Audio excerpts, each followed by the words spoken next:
Okay, we will begin shortly. Just making sure everyone's in.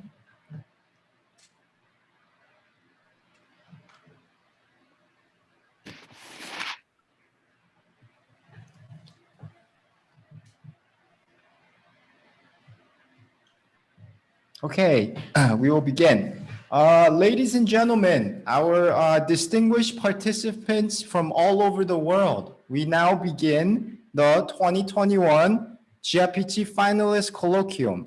My name is Shinhwa Hong. I'm an International Affairs Manager at Center for Intangible Cultural Studies here in Jeonju, South Korea.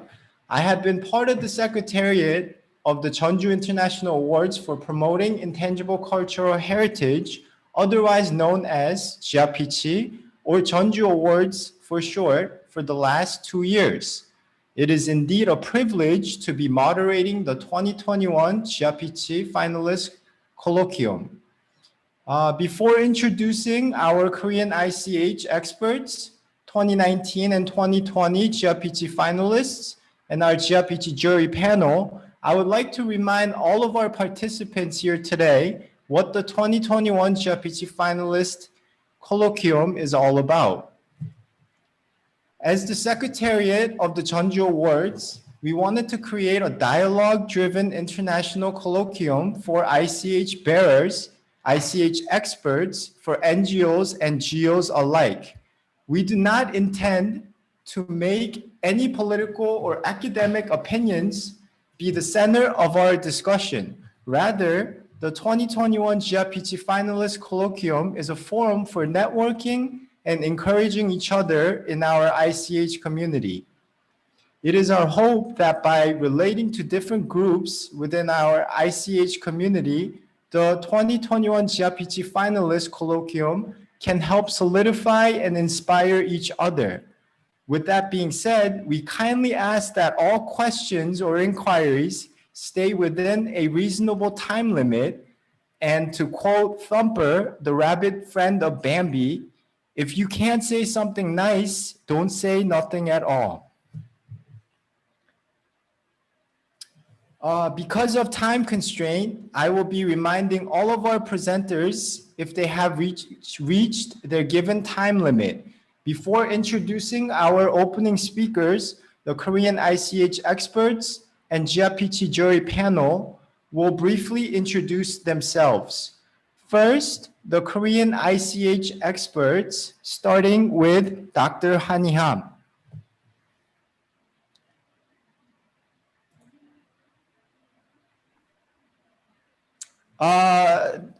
Ms. Haniham, please unmute your screen. Hello, everybody. We are already good friends to each other and member of GIPT community. And I'm very pleased to have you all this colloquium. And we are planning the third GIPT award, and for celebrating the award ceremony, we would like to share the exemplary cases from 2015 and 2020. So I'm very pleased to have you here today. Thank you very much.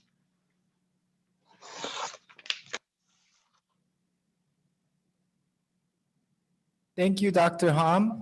Next, we have Dr. Park. Okay, nice to meet you. I'm Sunchar Park, and I'm working at CICS as a member of computer team. And it is very honor for me to be here. I would like to join with you, and we will have very nice talking. Nice to meet you, and thank you. Thank you, Mr. Park. Next, we have Miss Amy Lee. Hi, My name is Amy Lee. I'm an American who is currently in Jeonju, and I'm a guest visiting a researcher at CICS, and I teach also at the Cleveland Institute of Art, and I'm currently on a Fulbright Senior Scholar Research Grant. My expertise is in Korean papermaking. It's great to be with you all. Thank you for inviting me. Thank you, Ms. Lee. Next, we have Mr. Professor Yoon. Yeah, it's an honor to be able to attend this event.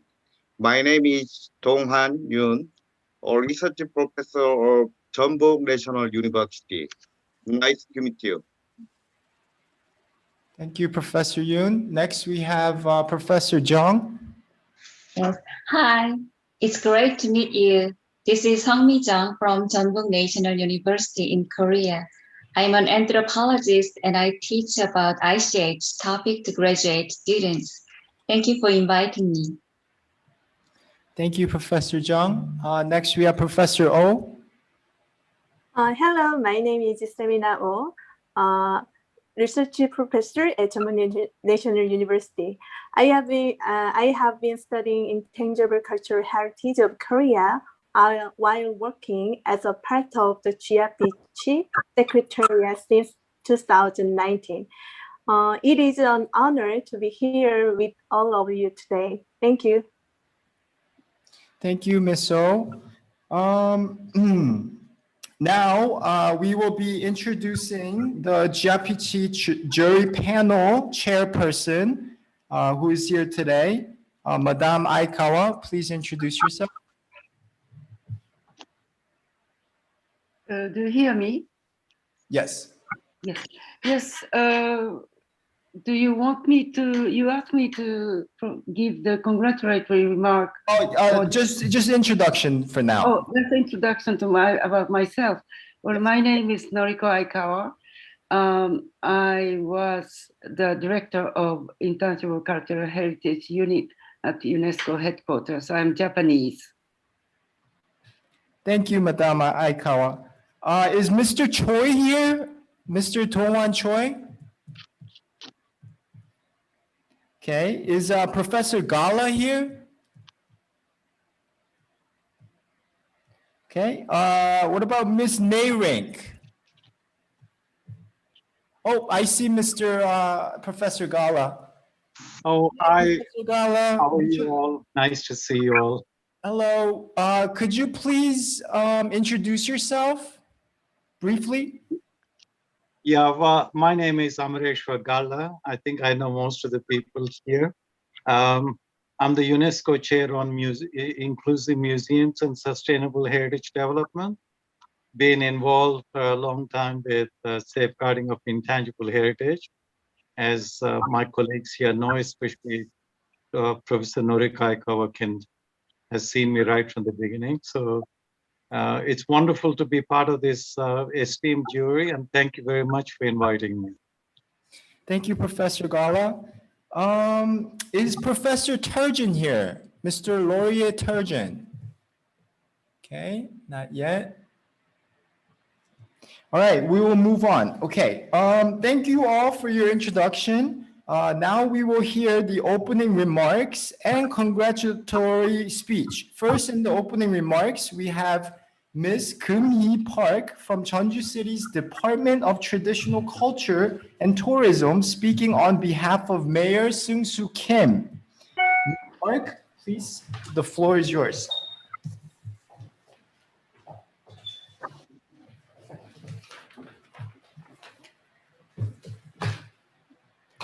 Hi, nice to meet you. I'm Keum-hee Park and I work at Jeonju City Hall. I'm in charge of protecting and developing cultural heritage. I'm glad to finally meet you who won the 2019 and 2020 awards here. Also, I'd like to thank the panel of judges for attending today. Jeonju City is not a big city, only a small city. But Jeonju City makes a great effort to preserve, pass down, and revitalize our heritage.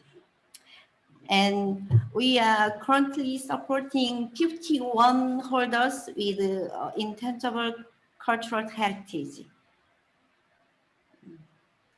Also, our city tries to discover and recognize more people around the world who put in a great deal of effort to protect and revitalize their heritage. And this is why we hold the World Intangible Heritage Awards. We are grateful to the awardees for their contributions to protecting heritage. And I'd like to thank you all because you prepared for this colloquium with your whole heart. I hope that each case of your wonderful activities can be well shared with everybody here. Thank you so much.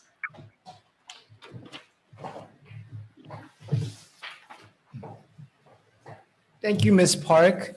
Now for the congratulatory speech from Madame Noriko Aikawa, the Deputy Jury Panel Chairperson, will present on behalf of the jury panel, as well as introducing us to the GRPC finalists. The floor is yours, Madame Noriko. Thank you. Good evening, or good morning, or good afternoon, everybody. First of all, I'd like to thank Ms. Park, the representative of Mayor of Jeonju City, for this very rich speech, which included a number of activities that the Jeonju City have already achieved in terms of safeguarding intangible cultural heritage. Indeed, the Jeonju City has been known since 2012 as a UNESCO Creative City of Gastronomy. The city has henceforth developed cooperation with many gastronomy cities worldwide to promote safeguarding and developing traditional foodways.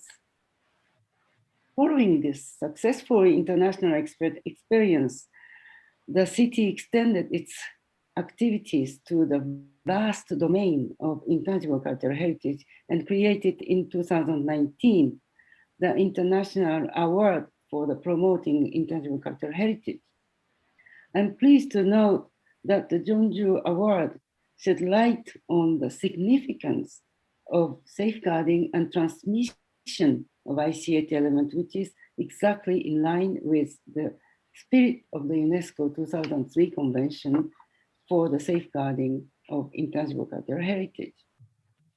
Now, I'd like to congratulate the finalists, 3 of whom received the award in 2019 and the other 3 in 2020.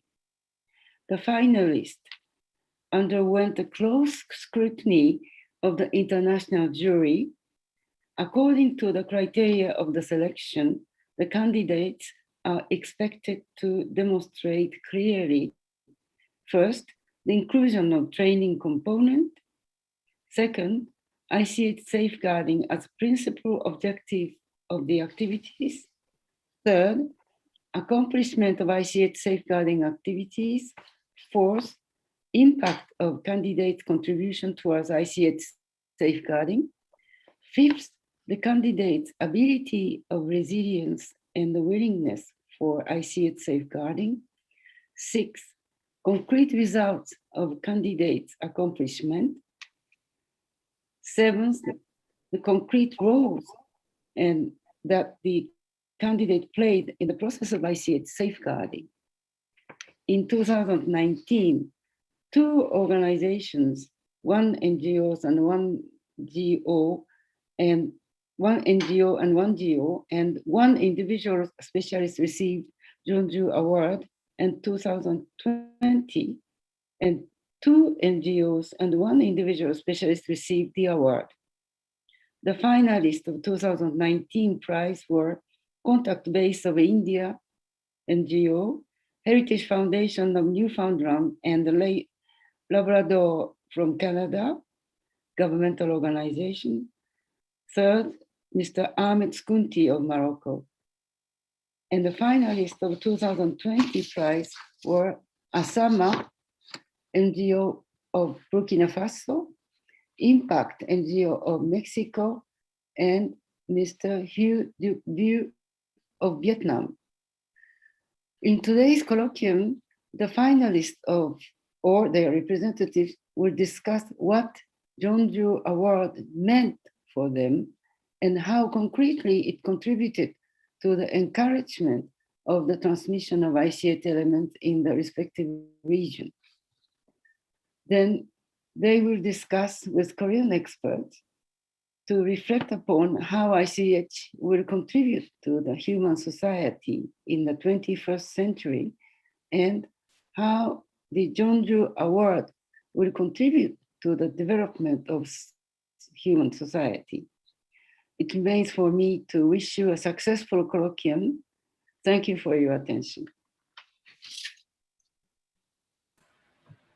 Thank you very much, Madame Noriko Aikawa.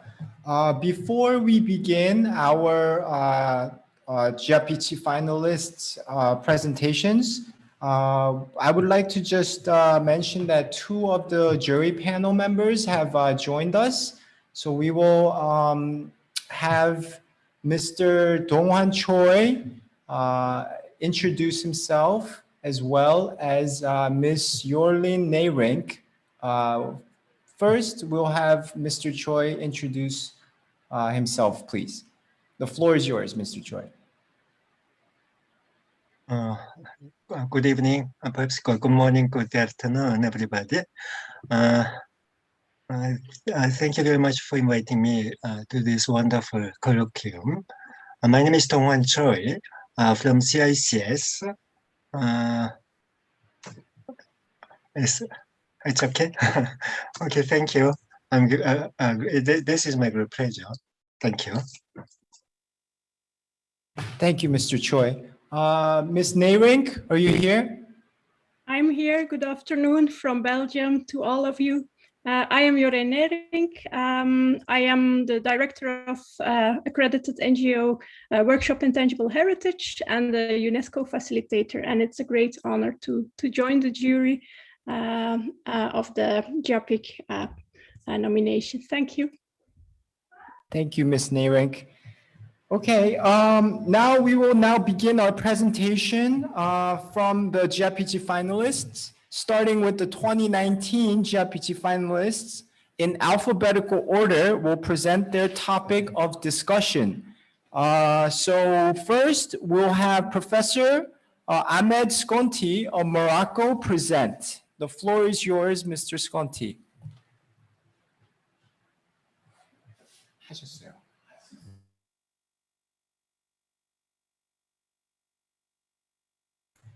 Professor Skonti, can you hear us?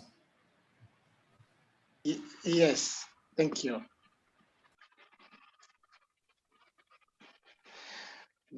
Good morning, good afternoon, good evening, everyone. I am very happy to be with you in this important colloquium. I'm very pleased to see that many colleagues working in the field of the intangible cultural heritage are with us. I would like to thank the mayor of Jeonju city and his collaborators, as well as the jury panel of the JAPIC. I was very honored to receive the prize in 2019. And I would like to make three main points. The first one is that after receiving the prize, I had many ICH safeguarding activities, such as inventorying ICH in Morocco, teaching master students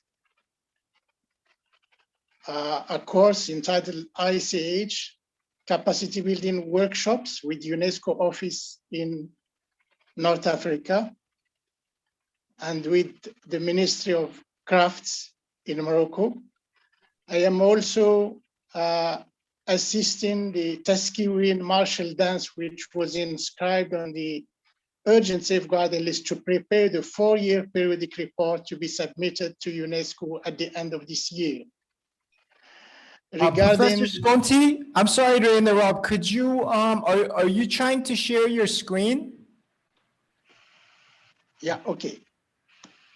Sorry, I will. No problem.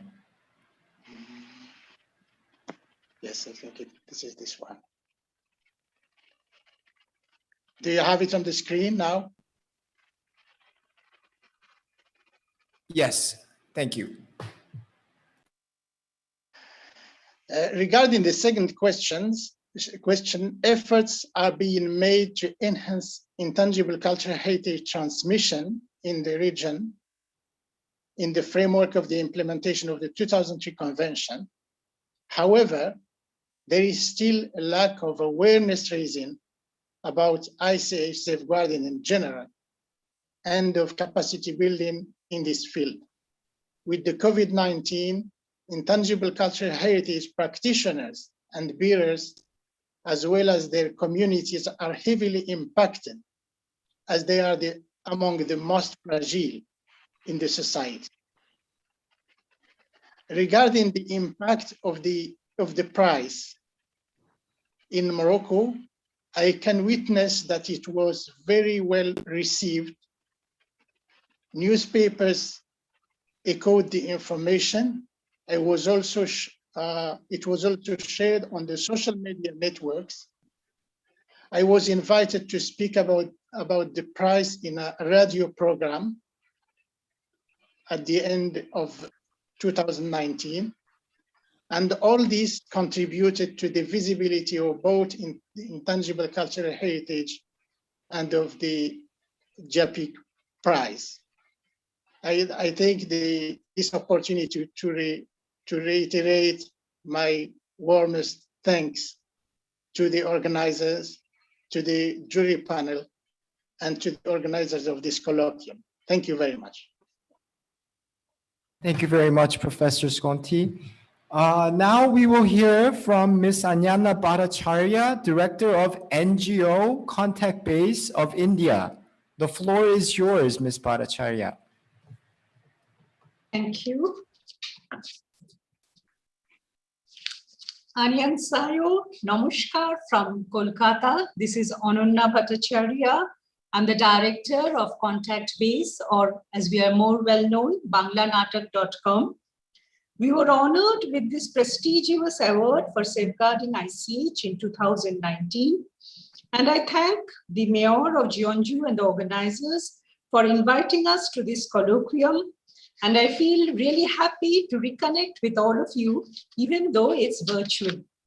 Today, in the next few minutes, I'll share about our ICH activities. As a global community, we are fighting the pandemic. And one of our learning has been how safeguarding ICH helps community to overcome despair and builds resilience. You see in this picture, the Chow dance, which was performed in the 2019 award ceremony. This dance is inscribed in the UNESCO representative list, and you see the young people learning Chow dance, a martial acrobatic dance. And I'm happy to share that in the last 2 years, this community has been able to transform their area, which was one of the poorest parts of our state, into a vibrant cultural destination. Chow is one of the 30 ICH elements we are working with in 3 states of India, in the east and west of India. We have a national partnership with UNESCO New Delhi for rolling out the model we use, Art for Life, and we work with the state governments and the central government. Art for Life, the model, next please, the model which we are awarded for in this award It safeguards ICH, or the art form, through documentation, heritage education. It empowers the artists with skills, knowledge, and capacities, not only to sustain their art, but also to share about it. And apart from the art and artists, we also work in the artist village to transform that into a cultural destination. Next. So when we do the documentation, or when we're talking of safeguarding, it has to be done primarily by the communities and groups who practice it and transmit it. Now, last whole year, we were in Rajasthan, the deserts of Rajasthan, working with the traditional communities to document their songs. Thankfully, they were not affected by the pandemic, and we worked with the communities, and these singers are very famous. All the time they're traveling the world. But because of the lockdown, they were all at home, and virtually and in physical workshops, they came together, they published a handbook, recorded nearly 300 songs, published 12 CDs and 22 films. So these documentations have been a powerful tool to establish a system of skill transmission in the villages. Often these sessions, they help to revive lost techniques. As you see, these children, they're learning making natural color from fruits and flowers, which was also revived through the inventorying and mapping process. Another critical important thing, next please, is design development and innovation. ICH is living and ICH is always changing. And what we have found that these design innovations results in what we call the fruits of ICH tradition. Some of these may be closer to the roots, some may be using just some of the aspects, but one learning we had is that multicultural exchange not only promotes cultural diversity, but supports innovation. And even in lockdown, our artists did online exchange with artists in Kenya, in UK, in USA. You see this mask here, it's made by a Chow mask maker, but he innovated and he created what he represented as Mother Earth. So we use this with our communities as a roots and fruits tool to visualize the relationship between heritage products and services, such as handicraft or performance, and the roots of the tradition, which are the skills, knowledge, material, know-how. The fruits are the products and the services which are linked to the tradition. Now, not that every fruit has to be for the market, but these tools help the community to identify what they would like to commercialize and what they would not. You see the scroll here, it's a scroll painting by a renowned Patua or folk painter called Swarna Chitrakar on COVID. During the past year, when she was at home, she reflected on the impact of pandemic, and then she recorded a video of a song and posted it in Facebook, and it went viral, reaching out to more than 1 million people. Another important ICH safeguarding step, which really helped in building resilience, were the eco-museums or community museums in 20 villages made by the government, which supported the artists in practice and promotion. Next, please. Throughout last year, initially we started online programs every day and then every weekend. We have had 156 online programs where more than 600 artists and 100 women artists, they perform, and altogether the reach has been more than 600,000. In the initial safeguarding years, we had trained the artists on use of social media, on digital storytelling. And during the pandemic, it really helped these rural artists to make a shift to the digital platform, performing online, holding online workshops, even with children abroad, and selling products online. Even social media influencers were engaged to promote them. Research is a very important part of our work. And we have been working in a British Academy-supported project with Coventry University.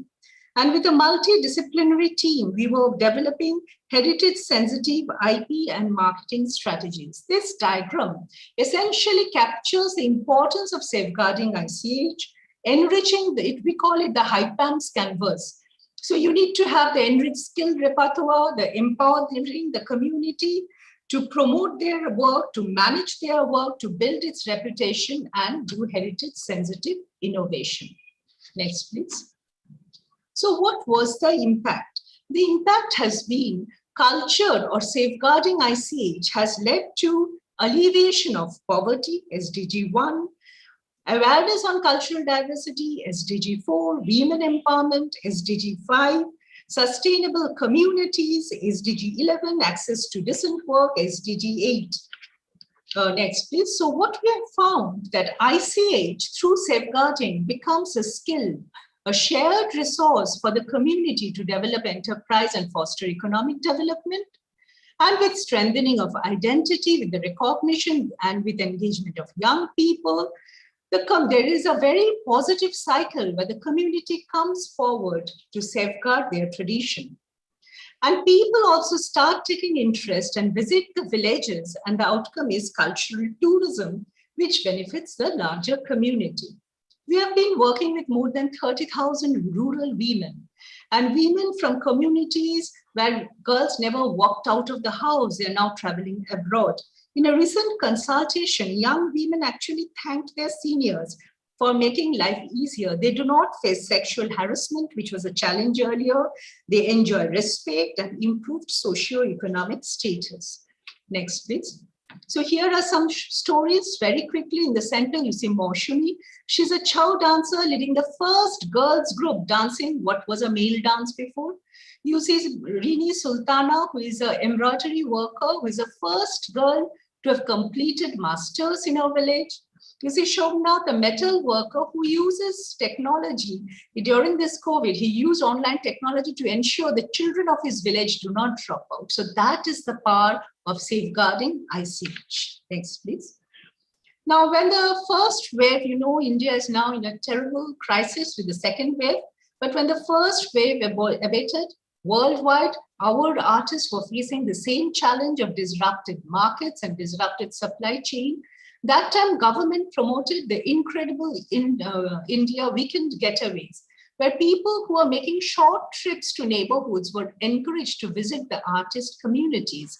And that really opened up new markets for the artists in this crisis situation. Even WTO has recognized this model as a responsible tourism model based on ICH, and we have a global partnership. As I was sharing, we have been working with Coventry, and we published a toolkit, which you will find in this website, HIPAMS India, on sustainable development of communities through ICH. And we worked with a wide range of stakeholders whole of last year to promote ethical approaches. The demands of the artists are not something which we don't know. They said they want respect and awareness for the tradition, involving artists in projects about their heritage and their work, ensuring fair remuneration, acknowledging and attributing them in books, films, products, photographs, and not copying without their permission. Unfortunately, often the ICH bearers miss out on this, and we all need to work on.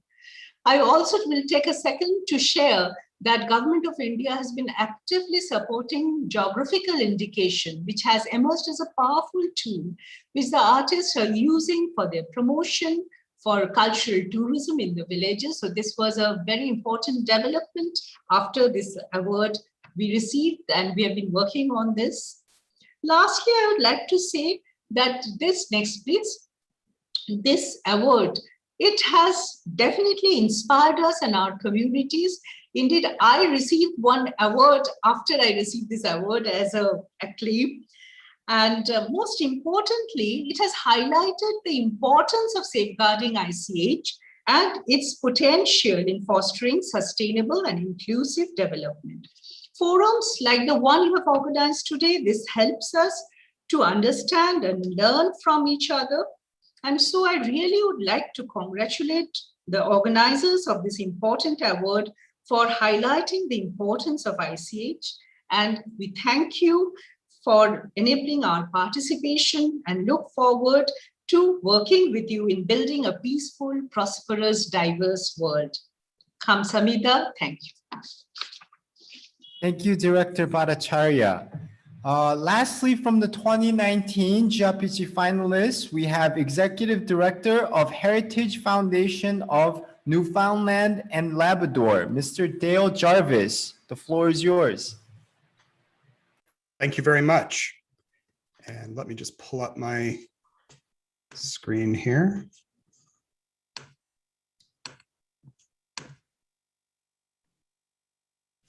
So I will echo my colleagues' thanks. A very special thank you to the mayor of Jeonju and his staff, and to the jury and to the organizers of this event. And it is a delight to see familiar faces again at such a great distance at this very troubling time in our human history. It is wonderful to be able to still gather together and share ideas. I'm going to talk a little bit about the work that we have been doing since the 2019 award here in Newfoundland and Labrador, Canada, across the North Pole.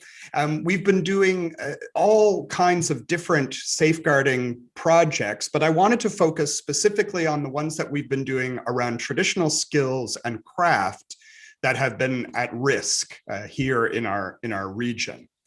So one of the projects that was completed last year was a traditional knowledge inventory of a particular region.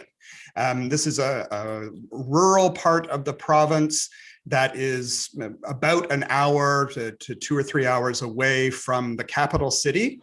And we worked with local tradition bearers and historical organizations to come up with lists of people in the region who had traditional skills who would be willing to pass those skills along to other people. So the traditional knowledge inventory is not just a listing of people with skills. It is a tool that can be used to help link those practitioners with other types of business people, particularly those in the tourism sector.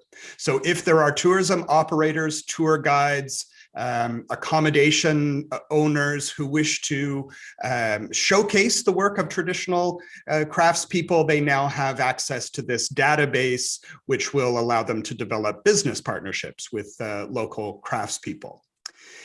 The inventory is broken down by community, and some of these are quite small rural communities. And we have identified for those communities individuals who have specific skills. So these are 2 examples from the inventory from 2 different communities. One with a gentleman who has a lot of traditional knowledge around local materials, local fishing, salting fish, preparing fish, gardening, the smoking and preserving of fish, who is willing to pass on some of those skills. And then the other community is a textile artist, Lori Pitcher, who has been working with seal skin and making traditional seal skin. Lori's actually been very busy the last year. She transitioned from her work with traditional craft to sewing masks and making protective equipment, using those traditional skills in a very modern way. The inventory contains a wide range of practitioners with all kinds of different skills and crafts. We have potters, ceramic makers.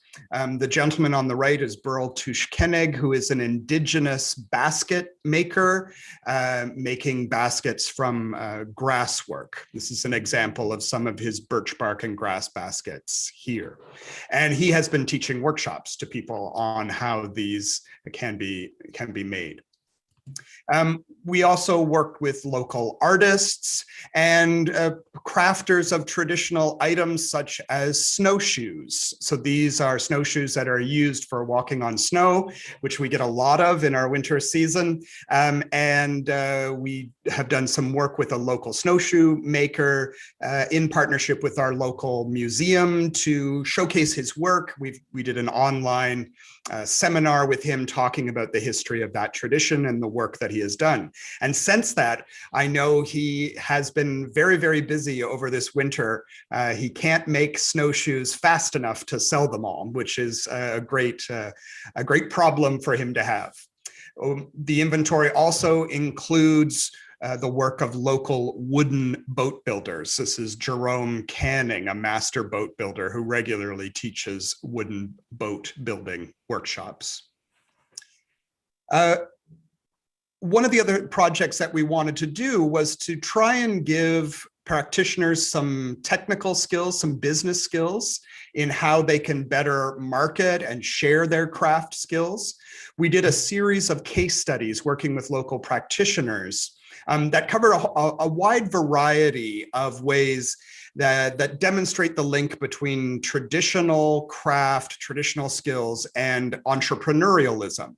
So those included things like how local textile artists are incorporating local folklore, designs, and motifs into their crafts. This is an example here of a felted mermaid made by a textile artist, Janet Peter.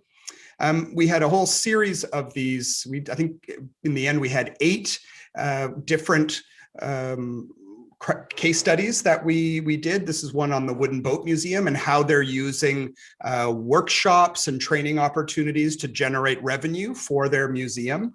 And this is another example from Labrador on the tradition of barking, which is the use of tree bark as a preservative and a dyeing agent. So the coloring of fabrics and the preserving of fabrics, and how they're using those older skills, which were traditionally used for things like preserving fishing nets, for developing higher end apparel and craft, which then can be sold.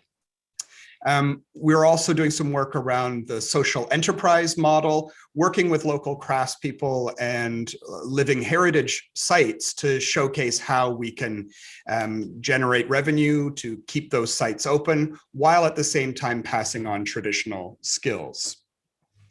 So what we have seen has been a great increase in demand for training in heritage skills, leading to workshop opportunities for new practitioners. This is something that we see increasing, and it's something that we want to continue to work with. One of the organizations that we will be working with is the Green Family Forge, the blacksmiths here. Their lead blacksmith is thinking about retiring in 4 to 5 years. So we'll be working with them to develop some programs to train in the next generation of practitioners, teaching those traditional skills. One of the things that we want to work with them on is the making of traditional items like this, these kind of copper or tin kettles, which were very, very common, used by fishermen here, and very, very few local practitioners that still make these. So this is one of the very specific skills we want to continue to work with the Forge and create a trained group of people who continue to do this work. One of the challenges during the pandemic, of course, has been getting people together. So we've had to try and find new ways to do that. And as one of our previous presenters mentioned, Facebook has been a great way of doing that. We've started to pull together organizations of people who share specific skills. So this is one example of a Facebook group that we started for weavers and spinners, a very technical sort of group for a group of women, largely a few men, who use traditional looms and weave material. And we've had a great deal of interest in that, and we will continue to work with them. Often these skills practitioners work in isolation. They work in their own homes, they work in small communities where they don't have the ability to talk back and forth with people who are practicing the same skills. So we've tried to bring those together and provide opportunities for them to share their information online. We're going to be hosting an event coming up in the next couple of months, actually, with those group of weavers called What Do Weavers Want? And asking them about what specific skills or techniques they want to learn. One of the things that has come up in discussion with the group has been about the repair of traditional wood looms. So very highly specific needs that are being identified by some of these traditional practitioners. The final thing I wanted to talk about is how we've been using the grand prize from the Jepich Award, how it has contributed to the transmission activities. It's allowed us to, in part, do this work on our craft at risk survey. So doing an assessment of the state of traditional craft in the province, which allows us to pull together these lists of traditional skills and to be able to rank them about how endangered they might be in our local communities. This allows us to develop training opportunities that are based on specific data and not just on a feeling of what is at risk in our communities.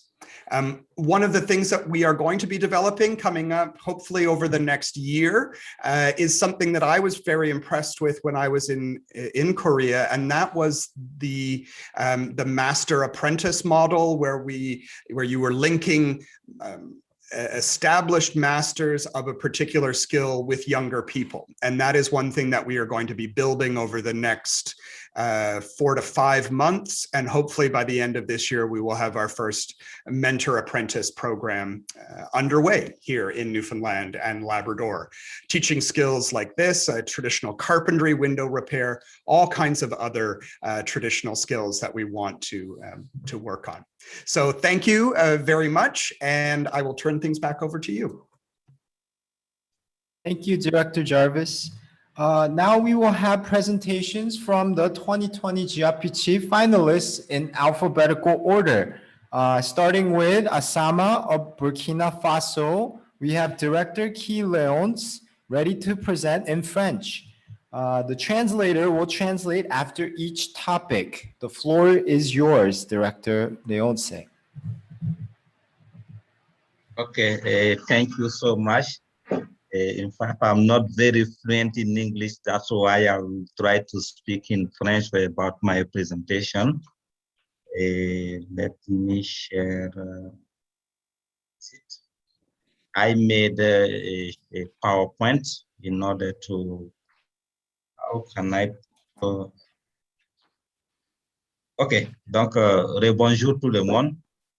Et je suis donc Key Leonce de l'association pour la sauvegarde des masques. Et comme convenu, après donc chaque partie, Monsieur Dongwan va donc m'accompagner dans l'interprétation. Donc pour ce qui est de l'association, je vais aller très rapidement. Nous allons essayer de passer en revue ce que nous avons eu à faire comme activité spécifiquement depuis donc la réception du prix. Il faut dire qu'il y a 3 activités principales que nous pouvons retenir puisqu'il y a une série d'activités que nous menons chaque fois. Et la première, c'est la sensibilisation. Et la deuxième, c'est la transmission. Et le troisième, éventuellement, c'est le renforcement des capacités. Comme élément illustratif pour ce premier aspect, nous avons eu, par exemple, d'octobre 2020 jusqu'à nos jours, nous avons monté une exposition donc, de sensibilisation sur les masques d'une communauté du Burkina Faso. Et cette exposition vise à faire découvrir les masques. Et si vous remarquez très bien sur les images, au niveau de la politique des Asama, puisque quand on parle de masques, les gens voient généralement que la tête du masque, alors que dans nos traditions, il y a des masques même qui n'ont pas de tête sculptée. C'est pourquoi lorsque nous faisons une exposition, c'est le masque grandeur nature, c'est et la tête et les costumes que nous essayons donc de monter pour pouvoir donc montrer à quoi ressemble réellement le masque.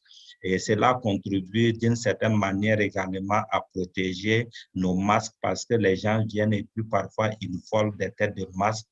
Et ce qui est un peu dramatique dans notre cas, et surtout pour certaines communautés, lorsqu'on vole la tête de masque, la pratique disparaît pour toujours.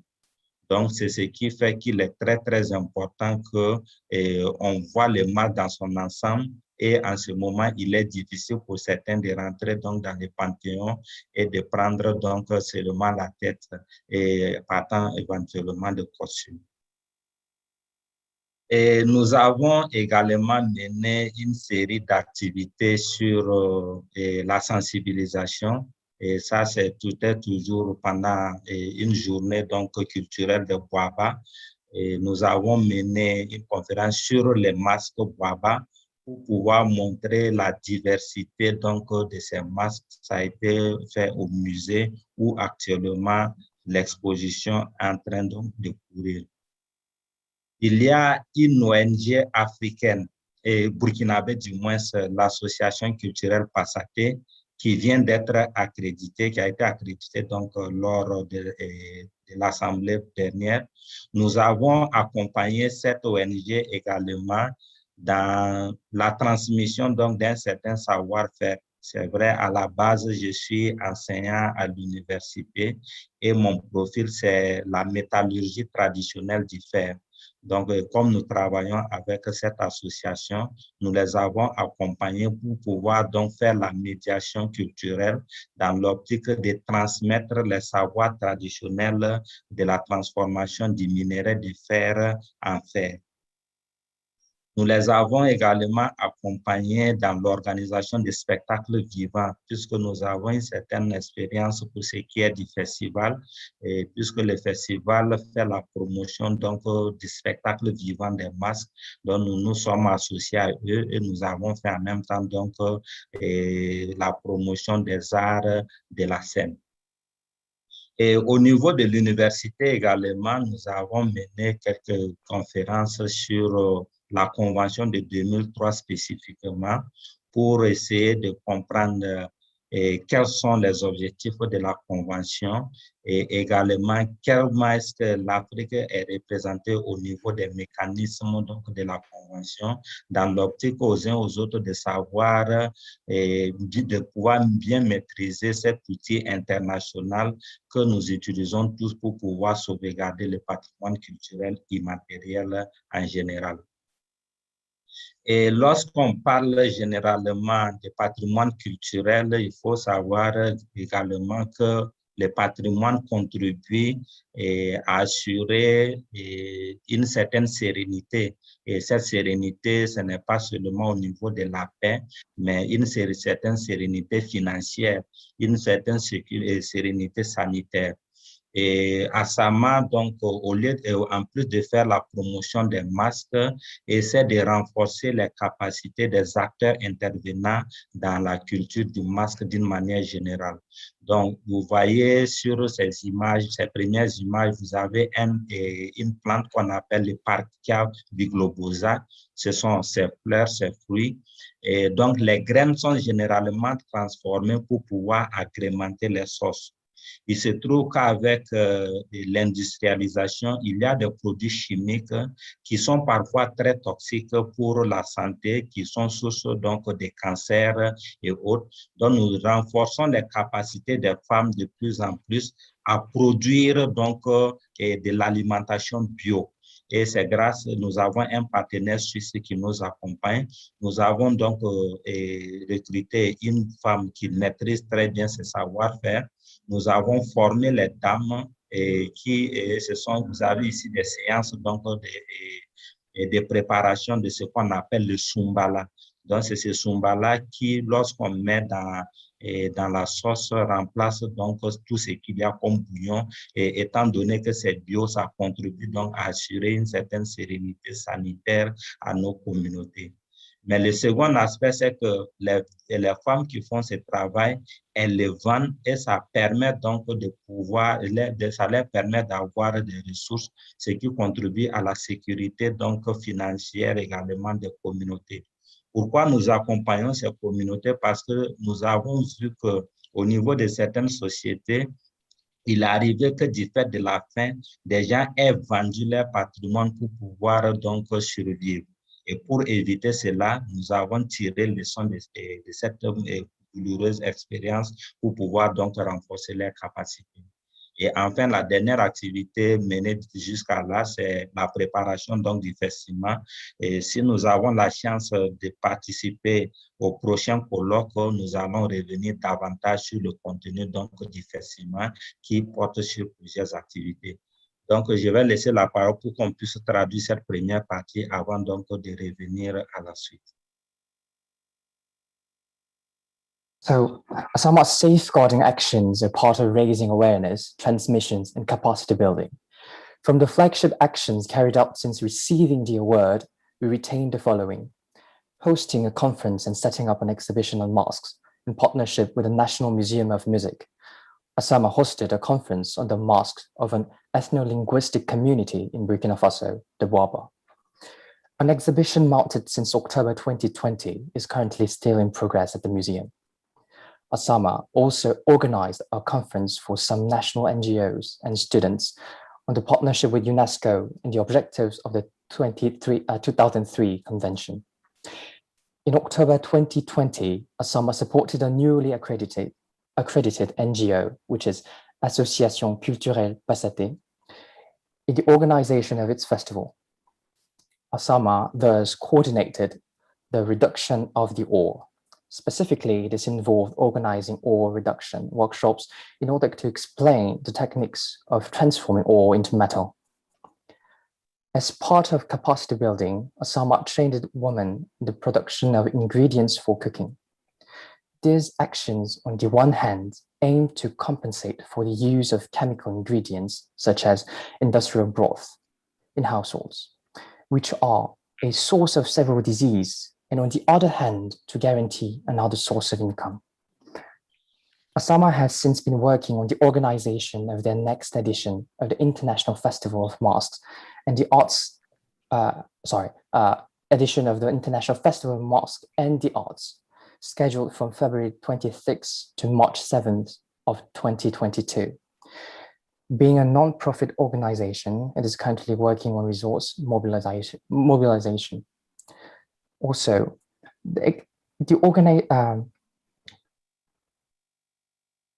and as for the support of the accredited NGO, the revitalization of metallurgical techniques has provided 2,000 schools with 100,000 administrators to reclaim traditional ironworking techniques. The training of women enabled Asama to train 120 women in Sumbala production techniques.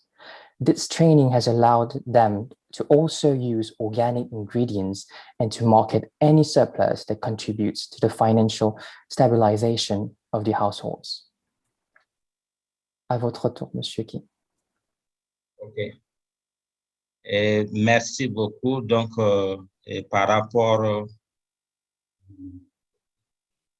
par rapport aux effets, c'était donc 12 000 visiteurs qui ont participé à l'exposition. Ça leur a permis donc de pouvoir découvrir et c'est en train donc de toujours partir.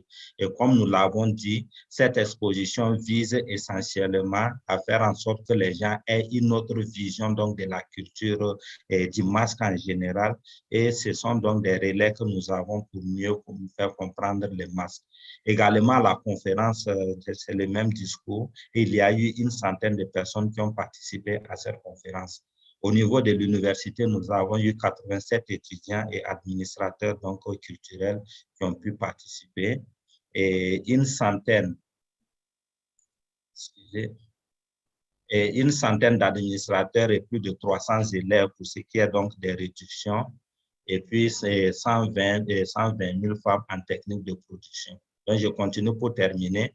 Et pour ce qui est enfin de l'effet, il faut dire que la reconnaissance au niveau national, il y a eu un meilleur ancrage de l'association puisque nous avons été reçus par Madame le ministre de la Culture qui a donc encouragé l'association et qui a garanti toute la disponibilité du ministère en charge de la culture d'accompagner Asama dans la sauvegarde du patrimoine culturel immatériel.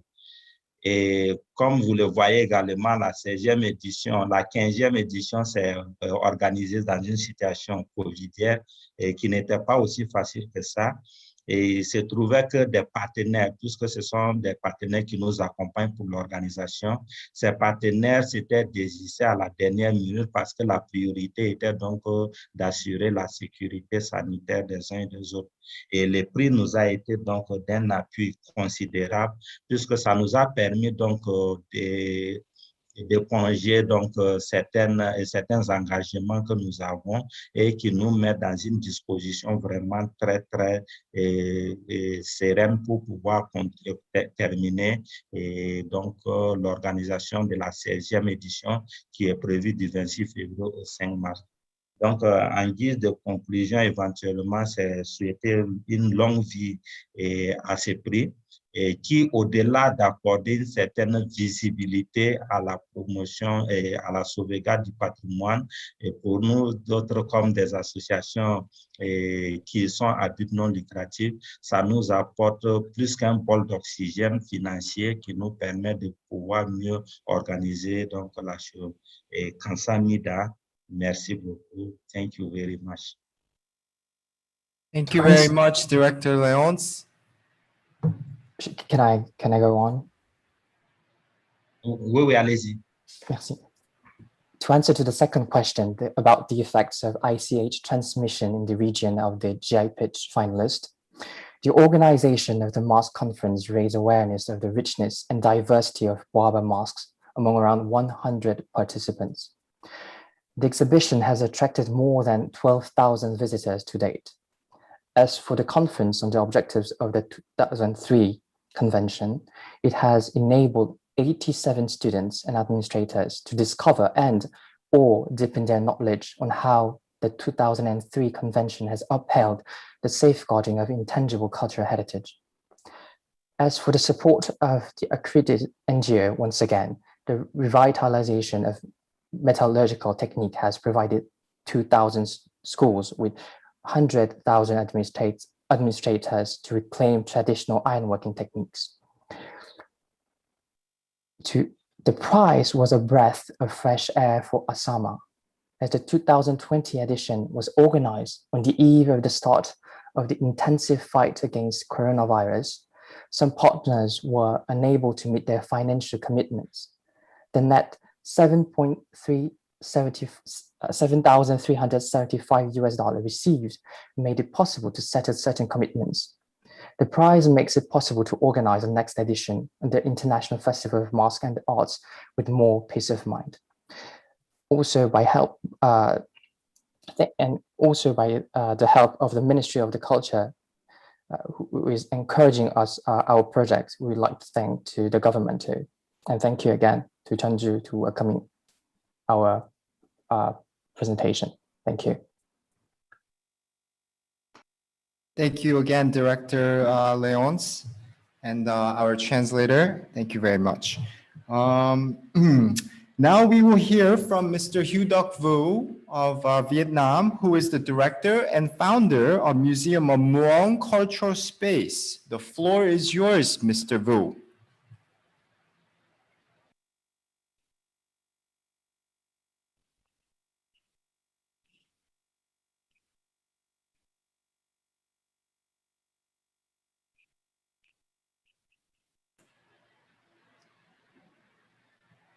Mr. Vu, are you there?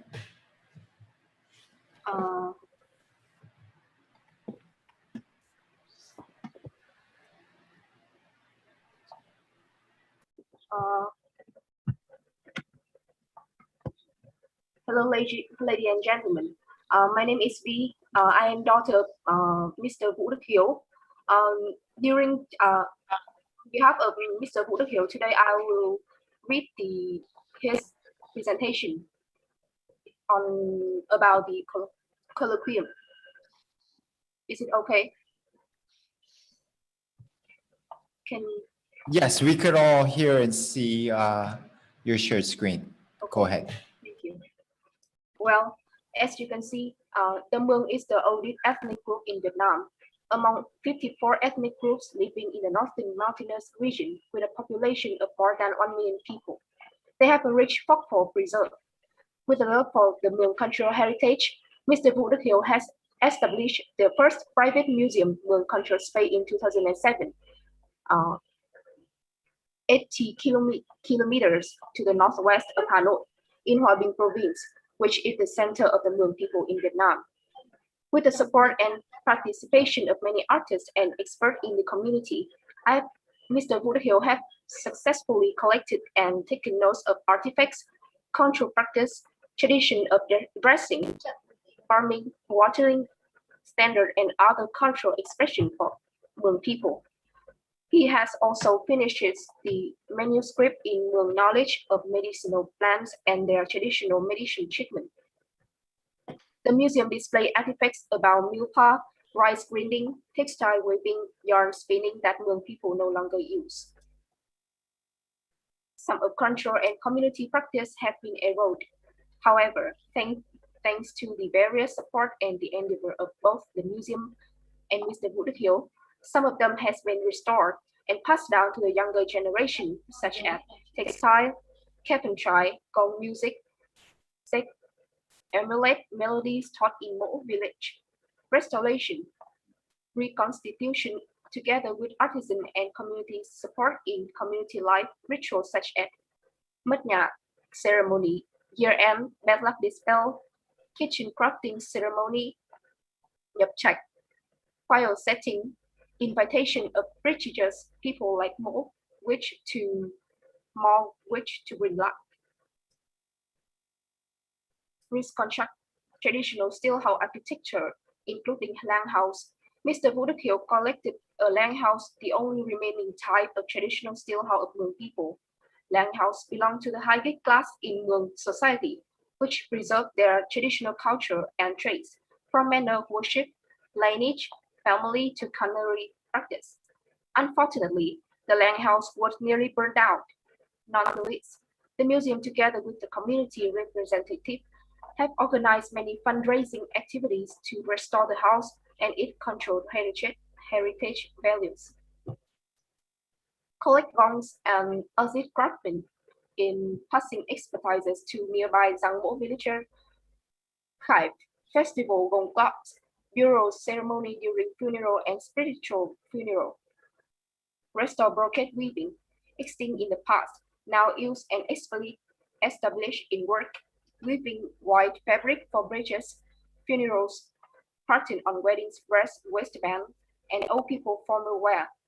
Other textile products are clothes, bed sheets, pillows, which women take to husband home. He has participated in many regional projects which focus on sustainable economic development and promote cultural heritage values while maintaining the sustainable development of the province. Various space for Hmong people controls practice and gone. Therefore, there's a playground in the reappearance area of the museum where the Hmong community can come to entertain, perform all kind of folk games, duel, throw and walking rope bridge, stick, tug of war, or walking on stilts. Through performing, young people have chances to observe and involve in. This is an informal transmission by word of mouth. During the past time, Mr. Woodhill and other artisans have been organizing many classes, spreading knowledge of gong music, singing crutch charm, weaving and knitting to people. Organize educational programs with heritage where we can collaborate with schools inside and outside the province, introduce architecture, life, custom, and hobby to students through storytelling activities, performance, and directly participation in traditional games. This is the second question. As presented above, the main activities of the museum are preserving, constituting, and creating space for Hmong people to practice their cultural heritage. Many traditional cultural practices such as Mo witch ceremony, gongs performance, or traditional dishes have been reconstructed in museum environment with the participation of numerous communities. This carryout of the culture is also the environment for artisans to transmit their wisdom to younger generation. Simultaneously, the museum is a place where a wide range of high school students from different universities and researchers from observe and study Hmong ethnic group. The duration of 13 years spending with the community to restore and implementation of preservation activities have well revived in the intangible cultural heritage and will continue to implement it and transmit it in the society. For pupils and students, the open display form and story about Hmong culture gave them visual awareness along with understanding of the basic cultural feature and traditional values of Hmong people. For domestic and international artists, workshop and festival activities are an opportunities for the exchange of the indigenous Hmong community with worldwide cultural regions. In contrast, international artists will have better understanding of Hmong ethnic minorities through cultural exchanges with Hmong people. Artwork sessions are based on traditional art, heritage, natural materials, or basic materials of the local Hmong people, which contribute to sustainable development. Build programs which raise funds for support the community and to help artisans open heritage teaching classes and forums.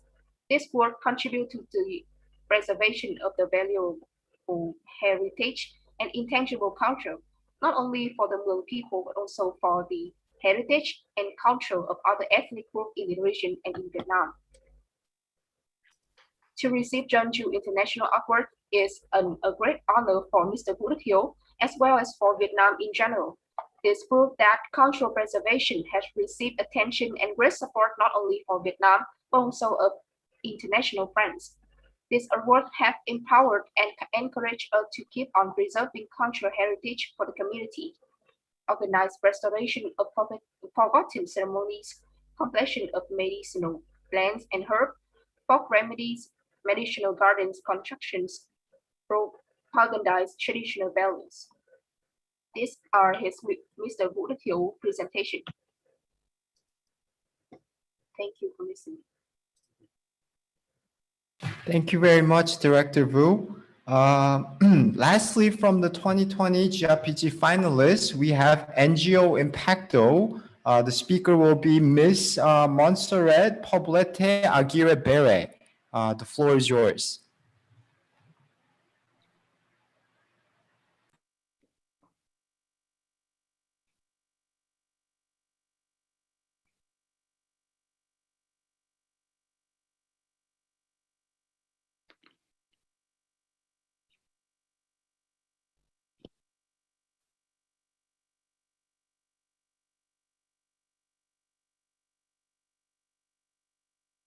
Oh, sorry, I had the microphone off.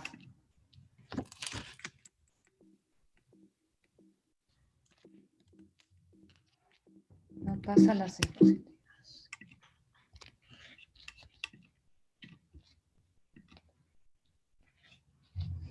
안녕하세요. 제 이름은 몬serrat Poblete입니다.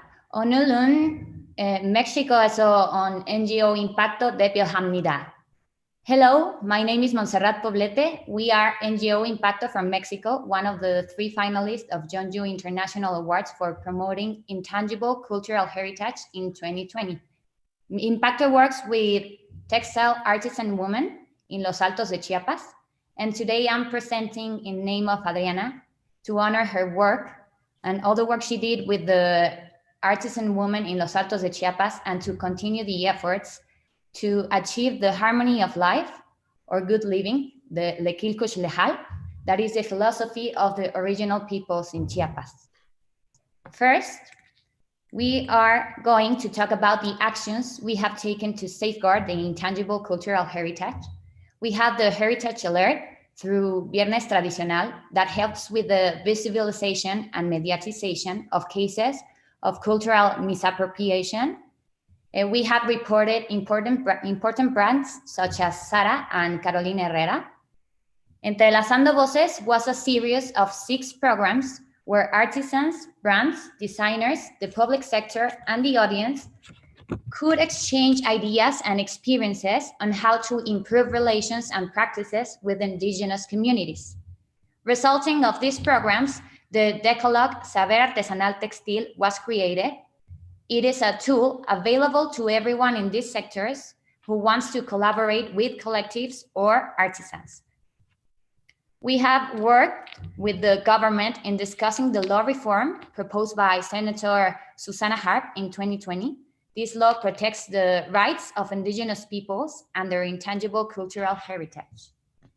We've also made a proposal for a general law to safeguard elements of culture and identity, and we have promoted the dialogue among the communities to know what they feel and think, since they are the owners of this knowledge, and what degree of identification they have with this law. This has allowed us to have a positive impact on the communities and to generally build mechanisms to safeguard the intangible cultural heritage of indigenous peoples in Mexico. For example, the strengthening of the community's social fabric through the rescue and promotion of their culture. Also, now women are participating in spaces of dialogue of public policies for the protection of ICH. The fair and ethical trade based on respect and the decolonization of narratives, and the fostering of pluricultural and inclusive narratives that promotes the autonomy and self-determination of indigenous peoples. We again want to thank the Jeonju team for leading and coordinating efforts. The exposure and outreach that receiving the award has given us as an organization has been tangible through these following points. We have achieved international and governmental visibility to our work. We've been recognized by Bruno Figueroa, he's the ambassador, the Mexican ambassador in South Korea. We've created and the creation and strengthening of strategic alliances that helps us to magnify our actions in the protection of ICH. And lastly, we have advocacy in public policies. Now we are acknowledged as an NGO of reference in the rescue, preservation, and protection of intangible cultural heritage. Well, we are available on our website and social networks as NGO Impacto Ambiente Tradicional. We are very grateful to have this opportunity to present the work we've been doing for the preservation and safeguarding of intangible cultural heritage. 감사합니다. Kolabal, Wokolabal, gracias.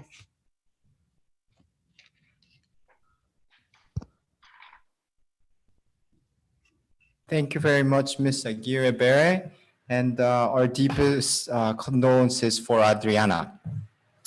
Now that we have all heard from our GRPG finalists, the Korean ICH experts will individually ask each presenters their set of questions. Let's start with Director Hani Ham.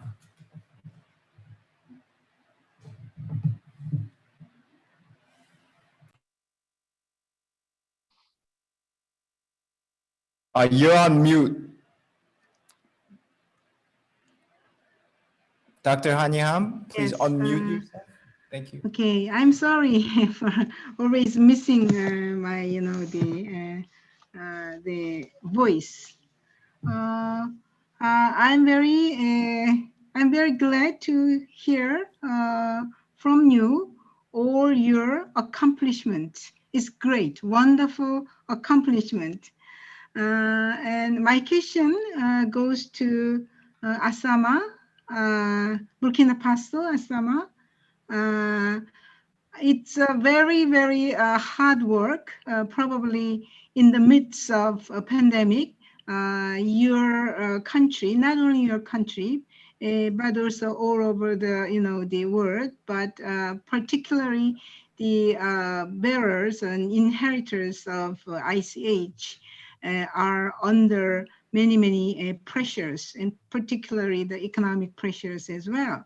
So I am very happy to hear that the GRPT, the awards would help, some help to encourage and to develop your the annual plans and probably the next year's one too. I don't have any specific question, but I'm very surprised that you mentioned that 12,000 visitors of your exhibition. What was the main elements to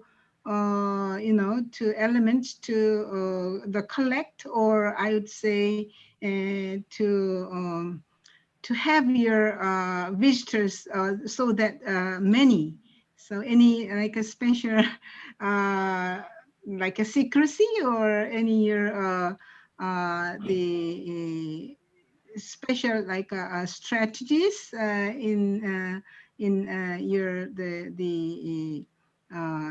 in the successful of your exhibitions.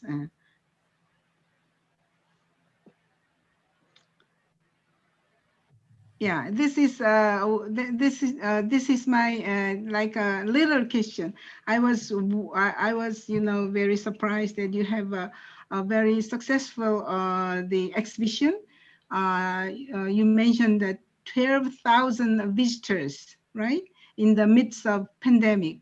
So that so I congratulations to your successful exhibition, and I also would like to know any like special efforts in that in that that accomplishments.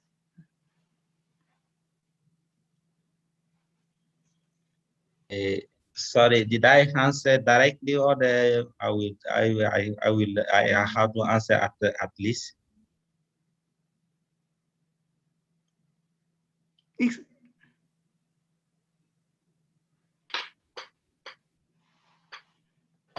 Could Dr. Ham, could you repeat the question just more simply to the translator who can translate that into French? Vous avez besoin que je traduise, c'est ça?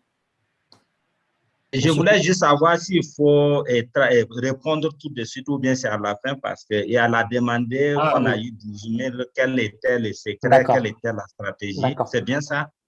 Oui, c'est ça. Genre, comment vous avez pu avoir ces 12 000 personnes visiteurs et quel effort vous avez fait pour ça?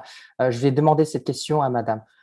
교수님, 이게 지금 이렇게 주신 질문에 대해서 바로 한 번에 대답하면 되는 건가요? 아니면 다른 질문과 연관돼서 같이 한꺼번에 대답해드리면 되는 건지. 그냥 한 번만 하시면 될 것 같으네요. Vous devez juste répondre à cette question déjà, monsieur.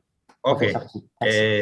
Thank you so much. In fact, we are very lucky in Burkina Faso because we are not really affected like that by coronavirus. So we are still working like every time. We are together in every moment. It was only during the beginning on March, April, May, but after that we are not. It is not. We are still working like as we were doing in the past. So for the success of our exhibition, in fact, we are dealing with schools, because we are inviting scholars to come and to visit them. That's why we have a lot of people who are coming.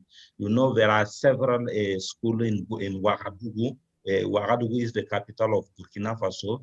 We have several schools, and it is the students who used to come to visit it. That's why we have this important number of visitors. Sorry for my English, it's very bad. No. Thank you very much, Leon. Thank you, and let's keep going. And it's good to hear that the pandemic is not that serious in Burkina Faso, and keep safe and be healthy. Okay, thank you very much. Okay, next we have Dr. Sunchar Park with questions for Mr. Director Jarvis. Mr. Derek Jarvis, I have a couple of questions. And first, I have to thank you for your speech. I thought Canada was a developed country for keeping traditional crafts. After I heard your speech, my thought may be not wrong. I understand even if they try to keep traditional way, modern way is more convenient. So old traditional way is very fragile. I understand that. For keeping traditional skill, maybe education is necessary, as you said. How many education systems for teaching the traditional craft skill are there in Canada? And are young people interested in their traditional crafts? If yes, the number of young people who are interested are increasing or not? Thank you very much for your question. It is always a challenge trying to get young people interested in traditional crafts. And for certain types of crafts, we are seeing many younger people becoming more interested. In particular, the work that we're doing around textile craft, there seems to be a growing interest among younger people. The number of people that we have in our weaving group, for example, I would say that half of them are probably under 40 years old. So very interested. There has been a school here that has taught weaving at a post secondary level. So that has been very good, a very good way of attracting young people. The other thing that we are seeing here is a growing interest in traditional food, particularly among young people, specifically food that is related to wild food. So foraging, collecting of natural materials, collecting of berries or sea products. There seems to be a growing interest in that. I think in part that is because there is a growing interest or a recognition of the importance of food sustainability. And I think young people are very interested in ecological matters. I feel that the younger generation is very aware of the impacts of climate change. And so anything where they can get involved in green approaches is attractive to them. So when we are able to encourage young people to learn skills about collecting wild food or skills around the preservation of food, like how to preserve or bottle or can or smoke or dry fish. People are very, very interested in learning more of these skills. The challenge is with some of those skills where there is not a use for those anymore. So, for example, the blacksmithing skills, the creating of metal tools. It is challenging to find young people who are interested in some of those skills because there is not a practical use for them in the same way. One of the programs that we're looking at developing right now is around traditional stonework, making traditional stone walls and fences. And in conversation with colleagues in the United Kingdom, there seems to be an opportunity there for young people who are interested in landscape architecture or the development of gardens or public works. So they have seen an increase in young people taking up that tradition as a profession. So that's something that we are going to be experimenting with here. I hope that answers your questions. Now, but anyway, do you have some the special educational system for traditional work and educational system in Canada? That is a good question. And there isn't an organized educational program for traditional craft. In our educational system, much of the focus has been on science, technology, engineering. That is where a lot of the focus has been. But we are recognizing now that there is a need for craftspeople. Part of our work at the Heritage Foundation involves traditional architecture. And we recognize that we need people who can work with wooden buildings, who can deal with traditional roofs or making windows. And so we are hoping that some of the educational programs that already exist can be used to develop some of those skills. and train in a new generation. The construction industry is still a place where many people find work, and there are job opportunities there for younger people to learn some of those traditional skills. So that is one area where the educational system has done some work, and some of the skills that are like fine art, so ceramics, for example. There are a number of programs across Canada where people can learn some of those very, very technical skills, and we would like to see those increase in the future. Okay. Okay, thank you very much. Thank you. Yes. Thank you, Dr. Park, as well as Director Jarvis. Next, we'll have questions from Ms. Lee, Amy Lee. Questions to Impacto, NGO Impacto. Thank you. I just wanted to also mention when Dale mentioned the lack of a need for blacksmithing, that made me so sad because I just went today to get this knife from a Korean blacksmith. It was so hard to find. But I'm glad that it's being acknowledged in Canada as well. But yes, for Impacto, thank you so much for your presentation. My deep condolences.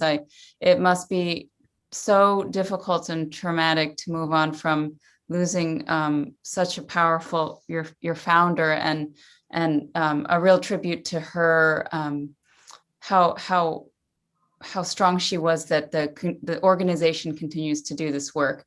I'm really interested in this, the kind of fight you've been leading in trying to get acknowledgement for the Indigenous people for their ICH and this issue of intellectual property when it comes to these designers.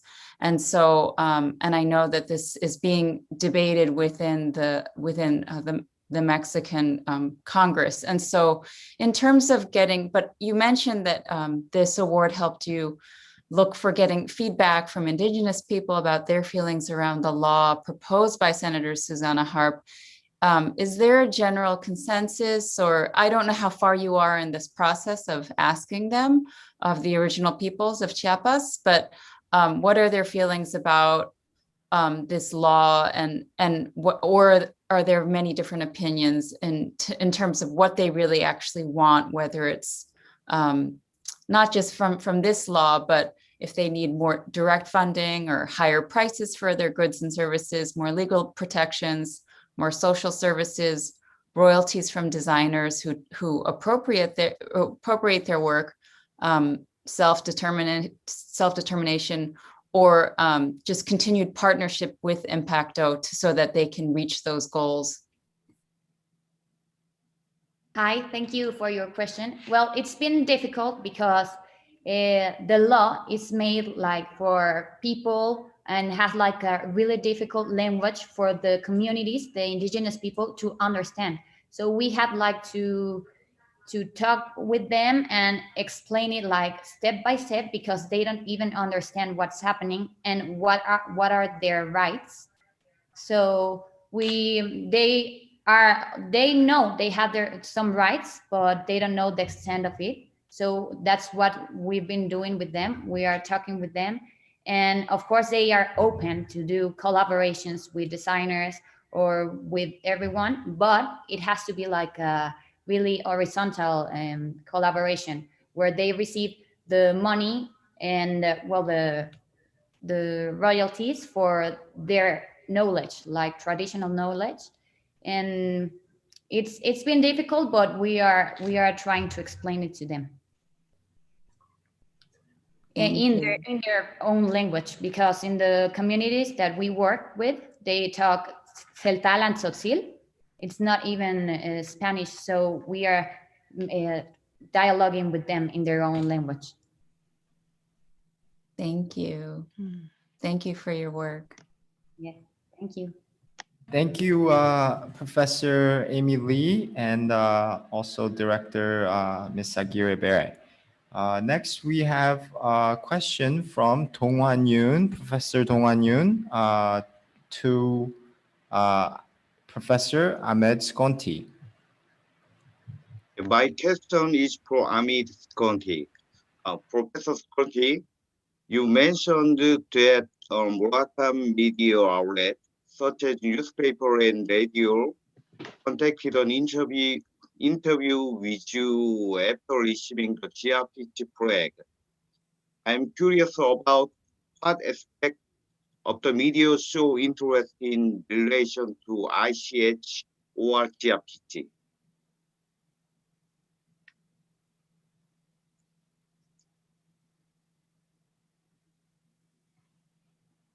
Thank you very much. Sorry, I didn't catch up with the question. Could you repeat, please, Mr. Yoon? Yeah, sure. Professor Dong-Hwan Yoon was asking about the media exposure that you were able to have through the ICH award, the GRPT award, whether it was through the newspapers or through the radio or by SNS. Could you elaborate more on the exposure?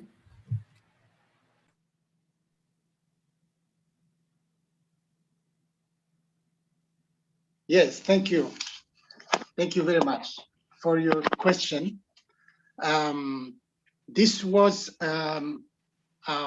after September 2019, when coming back from Korea, there was great interest in the award because it was echoed by the newspapers. And they was also invited in one radio program. Social media networks also participated to echo in the award, and they gave it a wide audience among people here. This was very interesting for both for the award itself to be known, as this was the first edition of the Jeonju International Award on the Safeguarding and Promotion of the Intangible Cultural Heritage. And it was also important for the intangible cultural heritage safeguarding itself, which is becoming main focus in the media, not only in Morocco, but as we can see in many countries, as the 2003 convention is gaining a larger audience year after year. Yeah, I hope this answers your question, Mr. Yu. Thank you. Okay, thank you, Professor Yoon, as well as Professor Sconti. Next, we have Professor Jung asking her question towards Ms. Bhattacharya of Contact Base. Okay, thank you. I'd like to ask a question on the contact-based NGO's case. To start, I think that Patachitra, which is painted on cloth using Indian story resources, is very beautiful. The contact-based NGO is playing an important role for rural communities to use traditional resources to generate income and find a local identity at the same time. In particular, it was very impressive that women had a new gender identity through ICH safeguarding activities. After hearing Ananya's presentation, it was very important to note that intangible cultural heritage education, workshops, product sales, and even performance were conducted online, especially during the COVID pandemic. In this regard, I wonder if online performance means filming and broadcasting a performance scene. Could you walk me through what are some of the pros and cons of online intangible cultural heritage activities? Thank you, Seongmi. Thank you for the appreciation. Now, what we did was we used primarily Zoom and Facebook Live. So for the online heritage education programs, those have been using Zoom, where, you know, the children in schools in Switzerland, in US, they watched Patachitra, they learned about making natural color. And the weekend programs I mentioned, they were all streamed live via Facebook. And what happened, these tradition bearers were not used to it. So first, you know, they felt very funny that there was no audience and they were singing alone or performing alone. But later, when people started commenting in the Facebook, or they called them up and appreciated, they liked it. And then, you know, the other people also got idea. We were almost one of the first to start in March 2020. And then people invited them to perform. Now, the problem we have is, you were asking about consoles. So the problem is the payment. You know, that is very important. But we are happy to share that most people who invited them to perform online, they have also provided some kind of honorarium. It might not be as much they would have earned on a program, in a physical program, but people had supported. And like when I was talking about these international experiences, they have used, you know, all these funding tools like Zoom and all. Zoom, this is XOOM, that Zoom. So, you know, that's how they raise money, they supported. So that way we have been very thankful for all the support that was given. But the main challenge is, you know, having that infrastructure, because the government had invested in these folk art centers. At least in some villages, these folk art centers were there, the community museum, so they could use that infrastructure. But it is not available in all the villages. That's the ground reality. So we need infrastructure, and we were training people earlier also to use internet, to use digital storytelling. So that helped. But of course, that training is not with everyone. So these are part of the capacity building we need to plan to make resilient artist communities. Yes, there are many problems faced in transmitting intangible cultural heritage, and same situation in Korea. I think you are making an excellent point. Okay, thank you very much. Thank you. Hey, thank you, Professor Jung and Director Bhattacharya. Next, we have Professor Oh asking her question for Hu Dok Vu, Mr. Vu of Hmong Culture Center. The presentation were impressive and inspiring. As I listened carefully to Mr. Vu's presentation, there were a lot to learn looking at various ICAs, safeguarding activities explained in your presentation. There are many similarities presented in your presentation about the safeguarding and transmitting ICAs of the Hmong people to the case studies of ICAs I have come across here in Korea. My first question is about the restoration and reconstruction. There are artifacts being displayed in your museum with the support and participation of many artists and experts in the community. And you restored and then reconstructed, such as many like a ceremony or a crafting ceremony, traditional state house, a long house, gong, brocade, weaving, so on. So more specifically, I would like to know what difficulties you focused on, and I am curious about the process of the completing and overcoming the restoration or reconstruction process. And I have one more question. The second question is about the contribution to the Hmong people and the community. As you mentioned in the presentation, regional projects should focus on sustainable economic development and promote cultural heritage values. And it's important to improve the economy of the Hmong people and their community.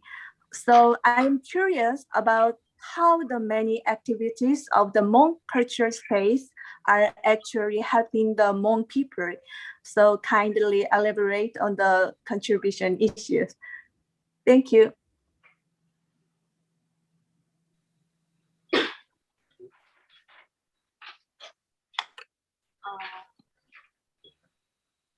Thank you for your questions. So now is the answer from Mr. Udukyo. Yes, in English first. So he has prepared in the Vietnamese first, and this is the translations in English. So in response to the first question about the restoration and the reconstructions, yes, as you can see that along with the general growth of the modern society, the demands for the living material has changed, and which lead to the transformation of the living space of the Hmong people. And for example, the traditional steel house that made of wood and thatched roof are no longer suitable, and some traditional handicrafts such as weave and knit and embroidery do not meet the requirement of the modern life. And for instance, that we cannot set up for the air conditioner or other modern facilities such as gas cooker or freezer in the traditional steel house, and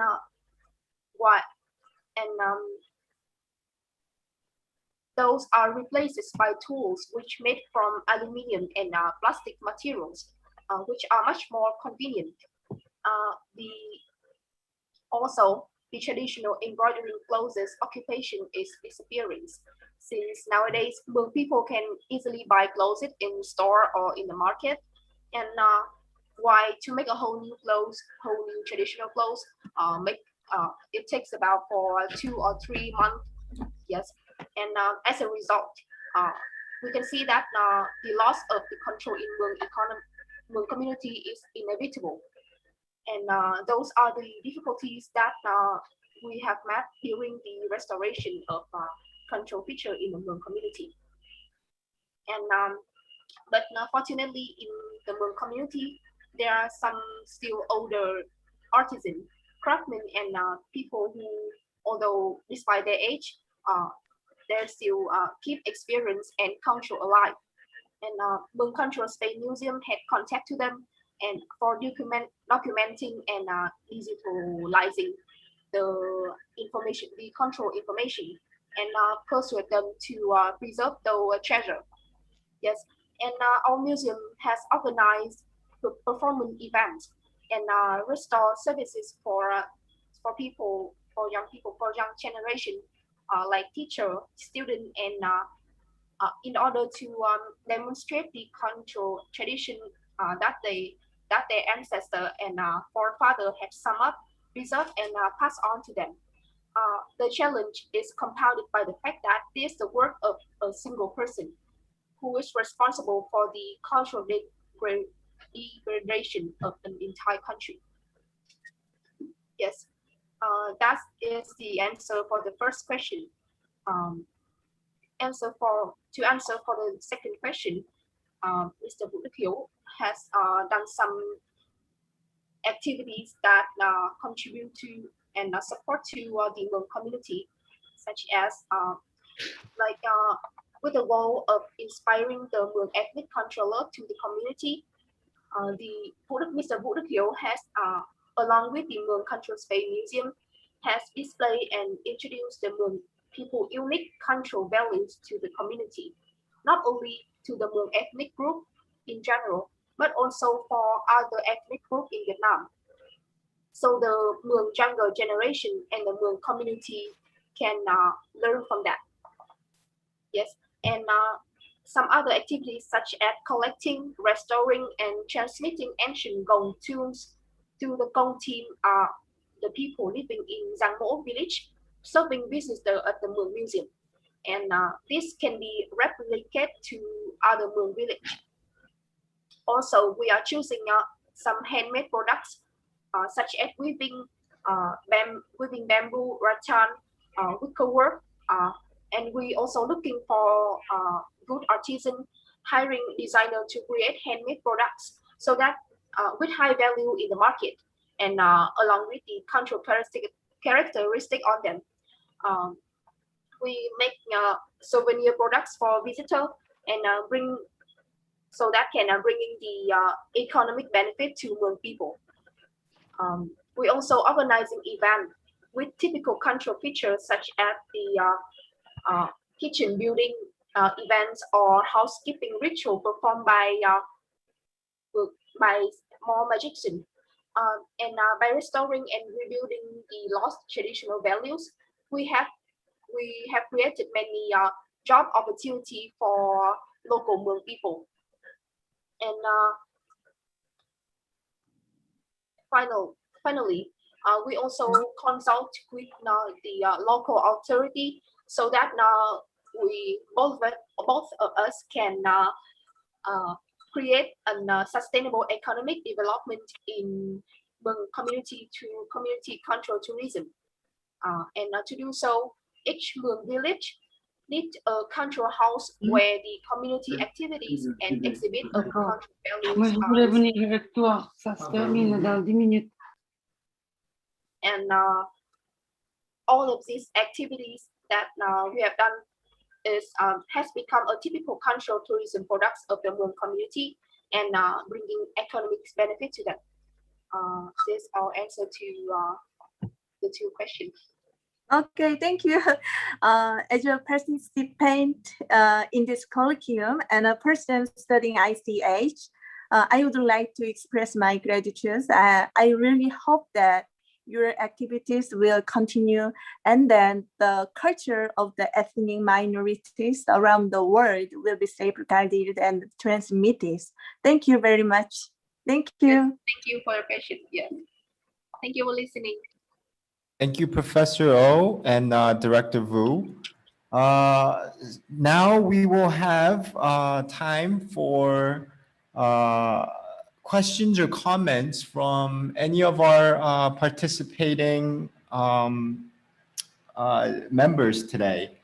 Perhaps from the GRPC jury panel.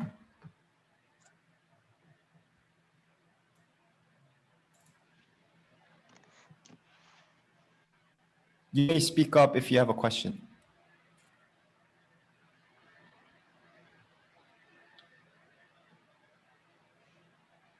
Yes, I have a question. Madame Noriko. Yes. Madame Noriko. Shinhwa, Madame Noriko. Yep, go ahead, Madame Noriko. Yes, I have a question to Mr. Ki Leons of Asama. Do you hear me? Do you hear me? Yes, I can hear you. Oh, maybe I'll ask you the question in French. Yes, it will be great. Oui, vous avez parlé de toutes les productions artisanales et alimentaires. Est-ce que c'est pour la consommation locale ou bien est-ce qu'il y a des réseaux de distribution? Et en fait, c'est essentiellement pour la consommation locale parce que la production, elle n'est pas aussi grande. Mais s'il y a une possibilité d'avoir un réseau, ça les aiderait beaucoup. Mais c'est essentiellement local. D'accord, merci beaucoup parce que je pensais peut-être c'est en vue de développement économique. Vous pouvez envisager de distribution à travers d'un réseau. Merci. Et nous allons envisager ça. Merci beaucoup. Merci. Thank you very much. Can anybody translate? Is our translator still here? Oh, I translated. My question to Mr. Leons is that he talked about the production of a handicraft and the foodways. And I asked whether it's only for local consumption or is thinking about the distribution network. And he answered that for the time being, it's limited to the local consumption, but in future, he is planning to develop the distribution network in order to improve the economic development. This was his answer. Thank you. Thank you, Madame Aikawa and Director Leonce. We have time for perhaps one more question from the audience. Please just speak up if you have any questions.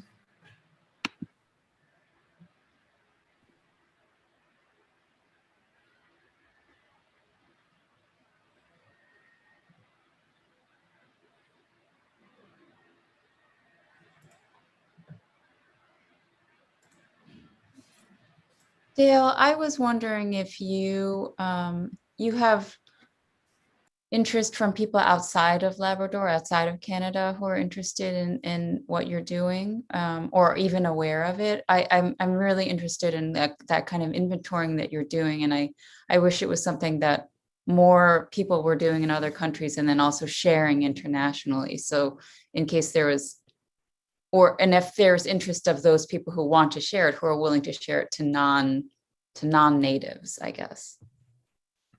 Sure, thank you. We're always willing to share what we're working on.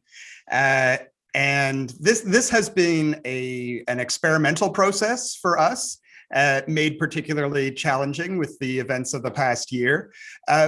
We started our tradition bearer inventory on a regional basis. So our province is roughly divided into 5 tourism sectors, like 5 tourism regions. And so we picked one that we would work with.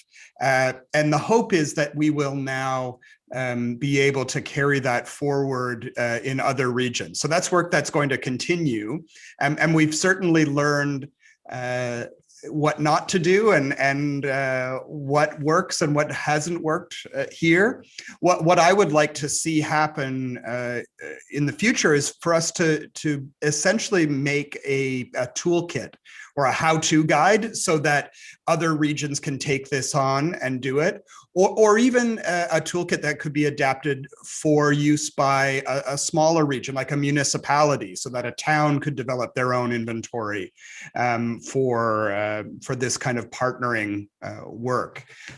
So yeah, I don't know if people outside the region are aware of the type of work that we're doing specifically with the inventory, but we're always willing to share what we learn. Thank you. Thank you. It was just because I was thinking about, I think England has a similar kind of, well, they have a list, but I don't know how much they actually then have those people willing to transmit. So I think that's so crucial, is that people that you're working with want to share it. Yeah, and that was one of the challenges, is that there are many people who have traditional skills. The question I get asked most often by practitioners is, why do you care?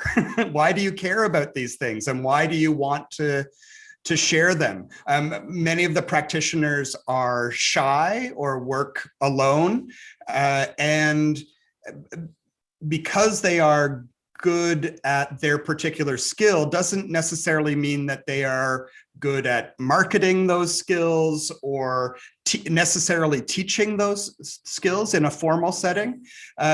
So one of the other projects that we are looking at is to develop a system of workshops helping develop entrepreneurial skills for traditional craftspeople, and also working on ways where we can act as a facilitator in training opportunities. So that might be, having a skills practitioner demonstrate or teach their workshop, and then having a facilitator like myself or one of our staff there to ask them questions and to get them to be able to talk a little bit more about the process as they're doing it, and then invite people who want to learn those skills to participate in that kind of exchange. And then our hope is with the Mentor Apprentice program that we'll be able to pair up people and develop specific projects for them to work on over an extended period of time. So thank you for your question. Thank you for your answer. Can I just comment or suggestion? Yeah, sure. Go Yeah, ahead. okay. From your discussions, I have something comes to my mind. Each case is like Leon says, Director Leon says, you are building up the like a project to crafts and like economic like a benefit to getting the economic benefit from the village people. And also Mr. Dale Jarvis is like teaching entrepreneurship to the bearers and the ICH holders who are usually, his expression is very shy, or they are not that much keen to be a marketing skill. They don't have a marketing skills. So Ananya also has a very successful accomplishment in that area, like through art, the village women have some economic power, economic benefits. So let us communicate that kind of successful accomplishment from your the safeguarding activities. Let you share, and then so communicate to each other. It must be very useful and grateful to support to our holders and bearers, and in the particularly in the field of safeguarding ICH. Okay. Thank you. That's my, the observation and from your discussions. Thank you, Dr. Ham. I thought I saw Professor Gala. Did you have a question? Yeah, my question is to my dear friend, Dr. Ahmad Skunti, and good to see you. You know that, not many countries are generous in resourcing research into ICH like, Korea and other countries are. What impact, I mean, how did it, was there a impact in your getting the award, to raise awareness about the importance of resourcing, funding research where you are?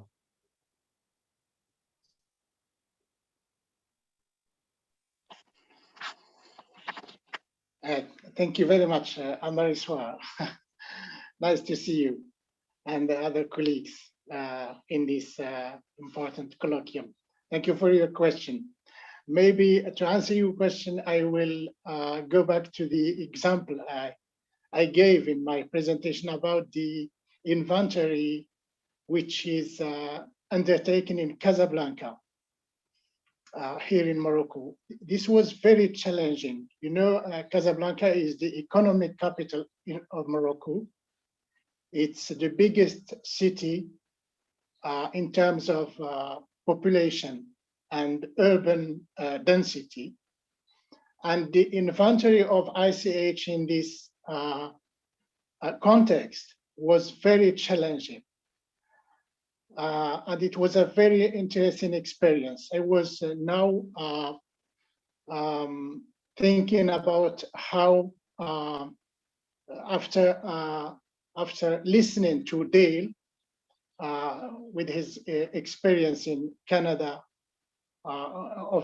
thinking of a way of linking these experiences to learn from each other, how to organize the inventory after gathering the information, how to share, and how to make people access to the inventory, and overall how to enhance people's practice and transmission, mainly in these times of pandemic, which are very challenging for ICH practitioners.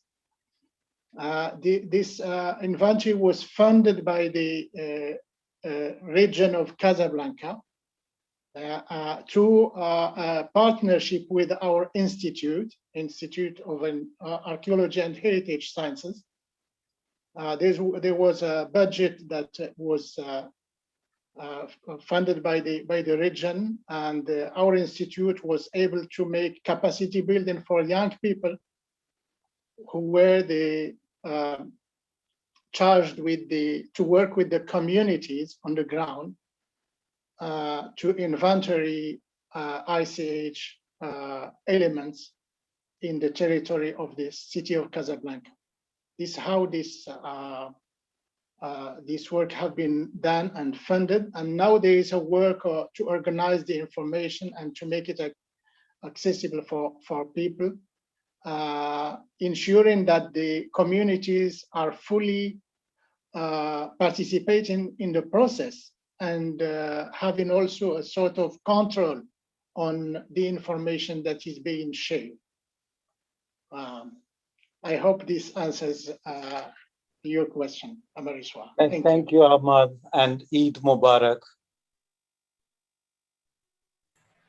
Thank you very much. The Eid is today. Thank you very much. Okay, thank you, Professor Gala and Professor Sconti. Anybody else before we end our 2021 GIAPC finalist colloquium? Please speak up.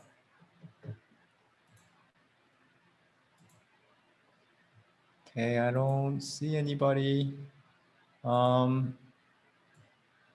right, now that everyone has had the chance to speak, the time has come to end our 2021 GIAPC colloquium. As the Secretariat of GIAPC, it was truly inspiring to hear about the experiences and activities of our finalists and what the award has meant to each recipient. It gives the Secretariat more reasons to be proud of one's work, as the colloquium has showcased wonderful results of the finalists through the GIAPC. Before concluding, the Secretariat would like to thank Jeonju City and our wonderful Mayor, Seung-Soo Kim, for providing the platform for the ICH community, our Korean ICH experts for preparing meaningful questions, the jury panel for participating on such a short notice, especially to Chair Madame Aikawa for her eloquently written congratulatory speech, and lastly to all of our GIAPC finalists who were without a doubt the center of our colloquium, shining a light of hope to all of the ICH bearers, transmitters, and practitioners. Thank you all so much, and please keep in touch. And good night. Thank you. Thank you very much. Bye-bye. Bye. Bye. Thank you. Bye-bye. Good night. Night. From here. Yeah. Bye. Night. Bye. Bye-bye. Bye. ¿Cómo se dice?